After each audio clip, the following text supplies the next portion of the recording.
Hey, what's going on? Coming at you from Chicago, Illinois. And before I get into this article, before I get into this video, I truly hope that you guys are truly grasping the level of human depravity that we're experiencing on this planet Earth.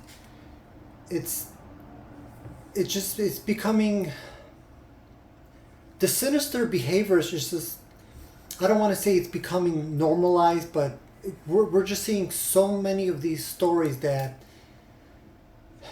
sometimes it can be difficult to separate, what is shocking and what isn't shocking. But this world is absolutely, without a doubt, it is just becoming more and more dark and more sinister. And I sincerely hope that you're doing something on a spiritual level. So I'm going to start this video with this article I found. It's from fortune.com. Title of the article is "School Kids Are So Violent Coming Out of the Pandemic That They're Sending Teachers to the Hospital. But an expert says to resist the get tough approaches." So can you imagine that? Right here in this article, right here in the title of this article, students are causing their teachers to be hospitalized because they're attacking them. And yet this expert, whoever expert is, he's saying to resist get tough approaches. This article is from September 24th of this year 2023. Article begins, the year 2022 through this year 2023 school year was a particularly violent year for educators. In Florida, a high school student beat a paraprofessional unconscious. A 15-year-old in Georgia left her teacher with difficulty walking. A group of students in Texas sent their assistant principal to the hospital after an assault. It's unreal. It's unbelievable. When it comes to being a teacher as a profession, if you were to ask just random people, do you think being an educator is a relatively safe profession?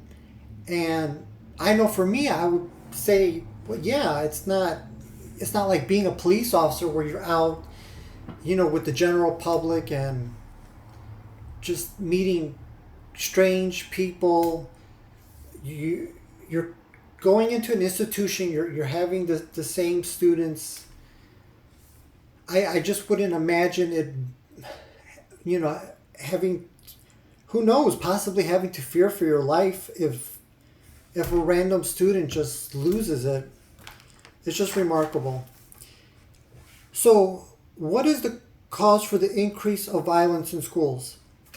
Well, the article mentions that the National Center for Education Statistics found that 84% of public school leaders felt that the pandemic negatively affected student behavior, and another survey found 2 out of 3 teachers and leaders perceived more student misbehavior in 2021 than in 2019.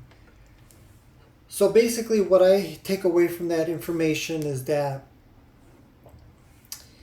during the pandemic, some of these school children, they were doing the homeschooling. They were not physically, obviously, going to the school.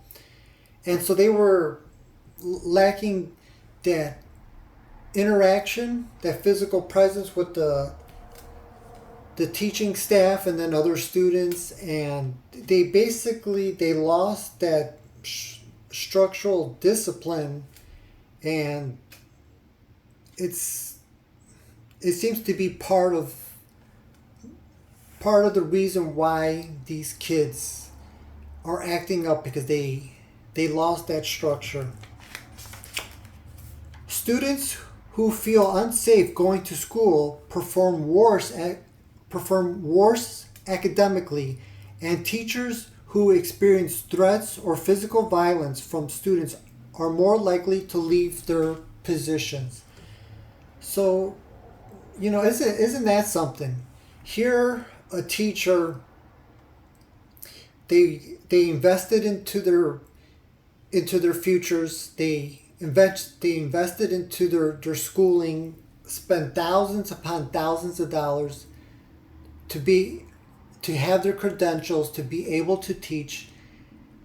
And now, because they're being threatened, because they're being attacked, some of them are having to possibly look at other institutions to work at, or just leaving the field altogether.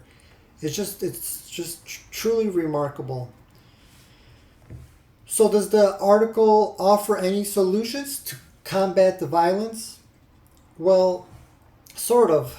In Nevada, the teachers union representatives are seeking to revise laws to immediately remove students for violence against staff. And so if a student attacks a teacher, and then the school districts, they eliminate that student from that particular school, what happens then? What do they do with that troublesome student in that situation? I don't know. It's the problems are so overwhelming in this world. So after reading that article, is there anything taking place behind the scenes on a spiritual level? I believe that there is. And to me, the answer is obvious. There's dark, sinister forces. There's satanic activity, demonic activity taking place right here in this life. And it's not being included in these articles. It's not being included in the news coverage. And yet, they just keep reporting more and more crazy news. There's I have an audiobook. It's called The Theft of America's Soul. It's written by Phil Robertson, and he talks about in chapter 2 of that book, when you remove Christ from the public square, from the courthouses and schools, when you bar truth from its institutions, should it come as a surprise that the devil steps in to fill the void? No, it doesn't come as a surprise to me. At what point do we realize the continuous sense of pain and destruction that we experience in this life because we're not working on our salvation. We're not working on that intimate, loving relationship with our Creator.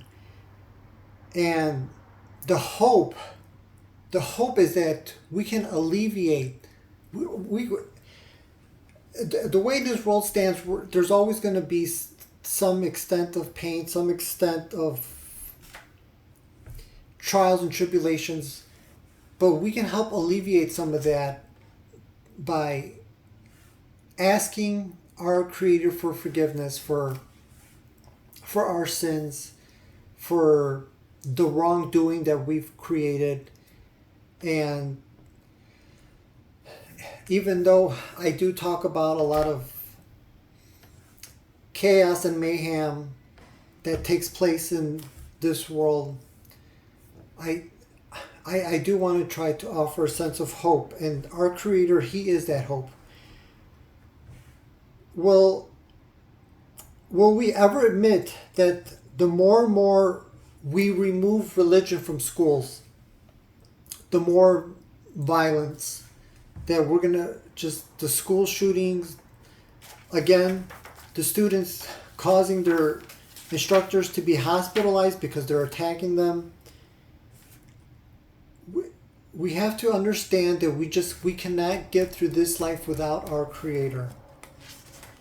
So is there a solution to any of this?